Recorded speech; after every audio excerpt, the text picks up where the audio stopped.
Hello, welcome. I'm going to play Arctic Antics. This is Spy vs. Spy 3 on the Commodore 64. Now, this is just a splash page max out series. It's a brand of Epyx, the publisher. It was developed by First Star Software. You're going to get a little intro here. It loads this first, and then it takes a long time to load the game, so I'll just edit out that lengthy wait.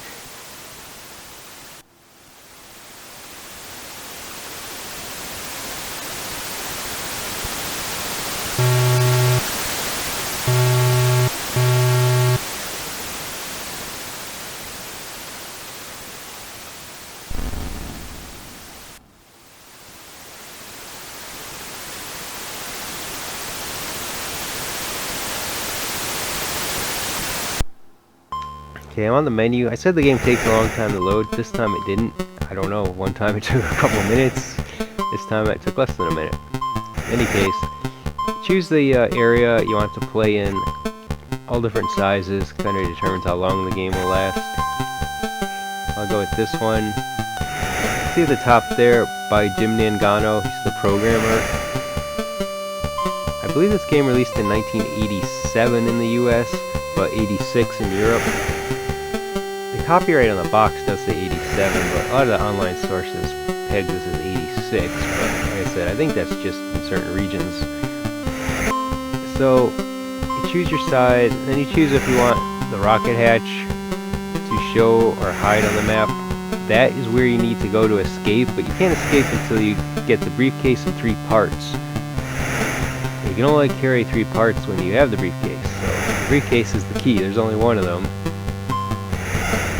Difficulty level, the computer, of course, won't matter if you play 2-player, but I think this more or less determines the traps they set, because I played on the lower difficulties and the computers beat me a few times. It seemed super fast even on the lowest difficulty.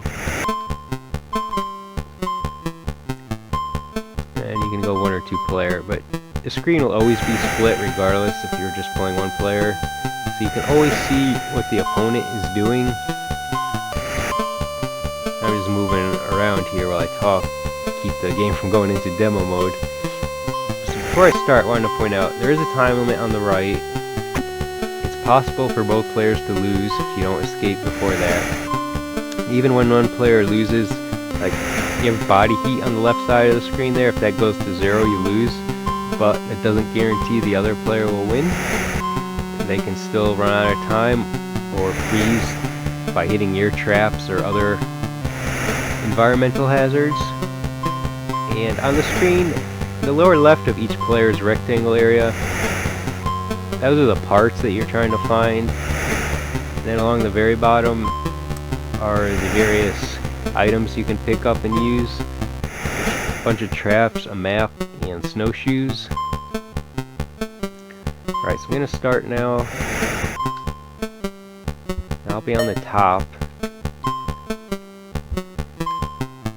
Picked up a bucket of water, some dynamite. Are you gonna rebury this stuff? I think dynamite will go off, but it might need to be like on top of a rocket piece to be a trap. I'm not entirely positive here. There's icicles above doorways you can trigger to fall on people. The pickaxe, which I do have. There's just a lot of dynamite though. Alright, just found one of the parts. The problem is you can't carry more than one object. So I have to keep dropping and picking it up. When it's flashing it means you have it. When you drop it, it'll still display there as being found, but doesn't mean that you're carrying it. This here is deep snow. You gotta go around it to avoid losing body heat. Oh, there he is. If I'm carrying this, I can't really throw snowballs, but snowballs lower the other guy's body heat. You can get worn back up by going in an igloo.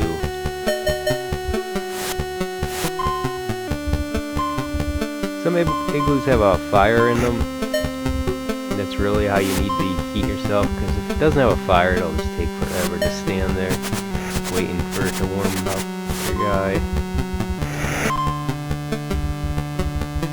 I'm gonna put a trap on this. I'm gonna leave it there. Oh, he found the hatch. Here's an igloo. There's no fire, so it's very slow to warm you back up.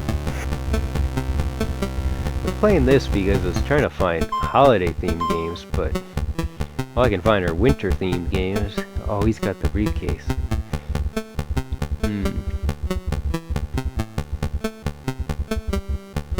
Oops. I'm looking at his screen, trying to follow him.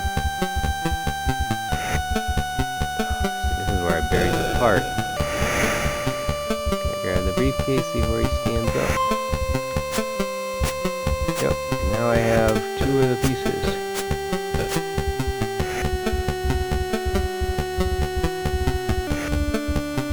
I do want to show you some more traps. I mean, he's setting some and falling on them.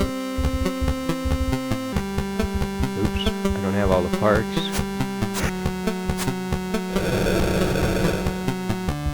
Didn't mean to walk into that. It's right there. See, he poured a bucket of ice, and he cut holes in the ground. Fortunately, he wasn't there to steal the briefcase. But I am in bad shape. Alright, fire. I just gotta find the last piece. Dead end.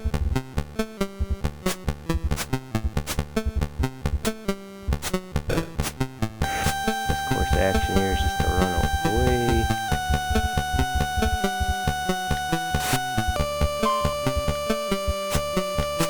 Yeah, it's a little tricky to keep dropping and picking up things. Falling on his own traps. Every time the other guy falls or, gets hurt, the other character has to stop and laugh to slow you down a bit.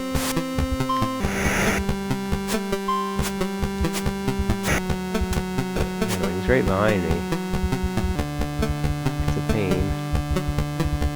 I won't leave my side now. Gotta be careful not to step on any traps. And I got another dead end. What I could do, if I do this fast. He's setting traps. Oh crap. I was gonna set a trap so that... Oh. Now I can't get by because... Yeah. That's why. But he set off his own trap.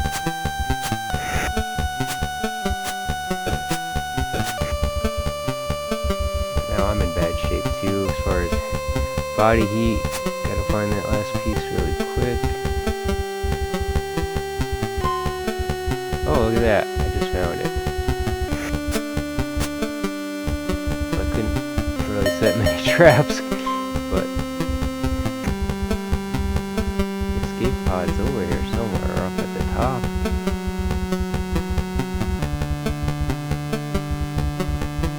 He's going to heal up for that time. And here we go.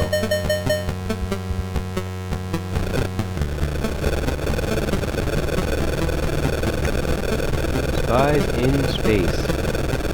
And that is the end. It doesn't give you any kind of stats or anything.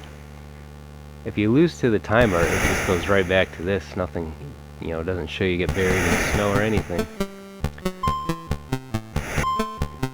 So, that's it. It's fairly basic, but it can be fun. I mean, it is better with a second player than the computer, but I think the first one probably a little more intricate. The traps just felt were detailed.